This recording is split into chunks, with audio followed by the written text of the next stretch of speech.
तो कुछ पाक सपोर्टर जो कि इंडिया में बैठे हुए कह रहे थे कि अटैक करो। लिखे भी हैं राफेल। हम डिमांड करते हैं कि भैया कुछ करो। नोटबंदी को सही ठहराने वाली, थाली बजाने वाली जनता को इन बातों से फर्क नहीं पड़ता। वो अब उनके वश में। तो इंडियंस भी जेंटलमैन तो है ही, तो कर दिया।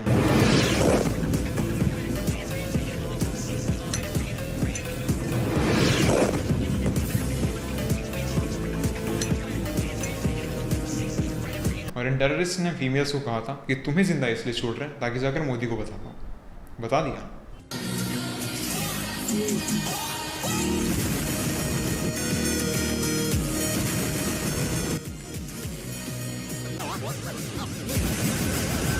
तो 7 मई मिडनाइट को ऑपरेशन सिंदूर एग्जीक्यूट किया गया एंड थैंक्स टू विकास गुप्ता जो कि दबा के बिरयानी खा गए और टेररिस्ट की सारी सीक्रेट लोकेशंस ले आए। और रिपोर्ट्स के हिसाब से 300 से ज़्यादा लोग मारे गए और पाकिस्तान से भी हमें बहुत स्ट्रॉन्ग रिएक्शन देखने को मिल रहा है। मुझे तो नान खटाई ही खानी है, मैं नान खटाई ही खाऊंगा, कुछ नहीं देखना, मुझे तो गर्मा गर्म नान खटाई ही खानी है। तो आइए समझते हैं कैसे ये ऑपरेशन सिंदूर प्लान किया गया, कैसे एग्जीक्यूट किया गया और कौन सी लोकेशंस पर स्ट्राइक की गई। Operation Sindoor was launched by Indian Armed Forces to deliver justice to the victims of Pahalgam terror attack and their families. 9 terrorist camps were targeted and successfully destroyed. Over the last 3 decades, Pakistan has systematically built terror infrastructure. It is a complex web of recruitment and indoctrination centers, training areas for initial and refresher courses, and launch pads for handlers. These camps are located both in Pakistan as well as Pakistan occupied Jammu and Kashmir. तो 7 मई midnight में जब इनके journal so रहे थे तब India ने एक precision air strike execute की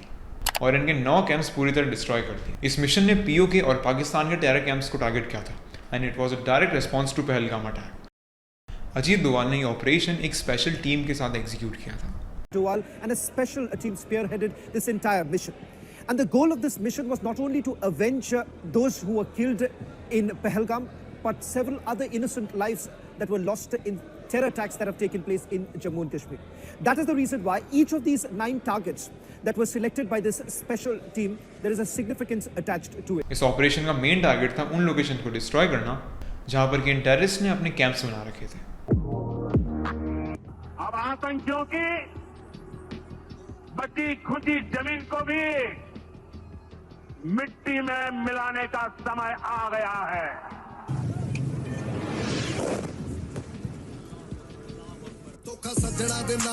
मेनली 2 लोकेशंस मुरीद नाम से थी जिन्हें टारगेट किया गया।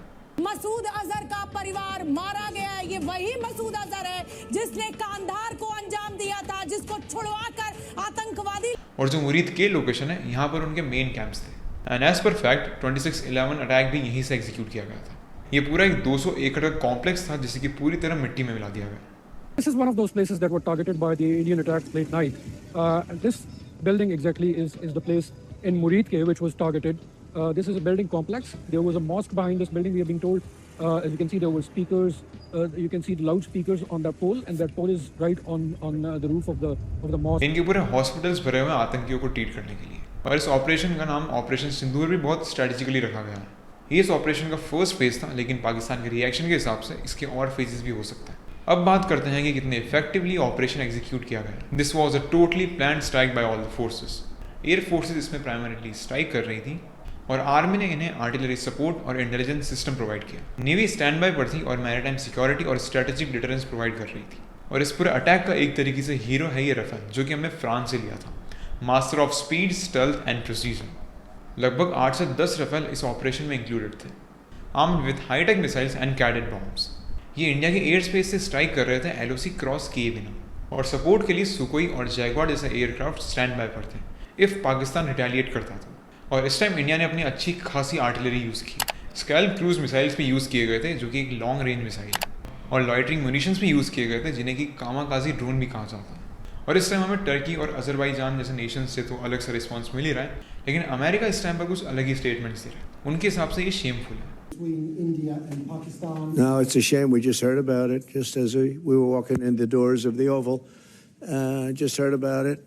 I guess people knew something was going to happen based on a little bit of the past. They've been fighting for a long time. You know, they've been fighting for many, many decades.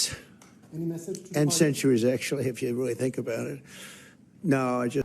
और इससे पहले strike जब बालाकोट में हुई थी, surgical strike हुई थी, उस टाइम ऑपोजिशन बड़ा उछल उछल के पूछ रहा था कि प्रूफ दीजिए, और इस बार पाकिस्तान की जनता खुद ही प्रूफ दे रही है। कल रात को जनाब स्पीकर, हिंदुस्तान ने पूरी तैयारी के साथ और कोई उनके ऑल टोल्ड 80 जहाज इस हमले में शरीक थे और उन्होंने पाकिस्तान में 6 जगहों पर 6 शहरों पर। लेकिन राहुल गांधी इसको सपोर्ट करते हुए बड़े दुखी लग रहे हैं। वर्किंग कमेटी में हमारा डिस्कशन हुआ, पूरा समर्थन, full support to our forces, best wishes to them, much love to them, complete support from the Congress party. Elections हारने पर जितने दुखी नहीं होते उतने दुखी अभी दिख रहे हैं। और जो लोग इस अटैक से एक दिन पहले कह रहे थे कि राफेल कहाँ है, राफेल उड़ाओ, उनके स्वर ही बदल चुके हैं। आप आगे बढ़िए। कांग्रेस ने पहले ही तय कर दिया था कि पूरी कांग्रेस पार्टी CWC सरकार जो निर्णय लेगी उसके साथ खड़ी, पर निश्चित तौर से मजबूत कार्रवाई होनी। इस नाते मैंने and that was the whole case of operation Sindoor. आपके इसमें क्या ओपिनियंस है? Comment section is open. Will meet you in the next one.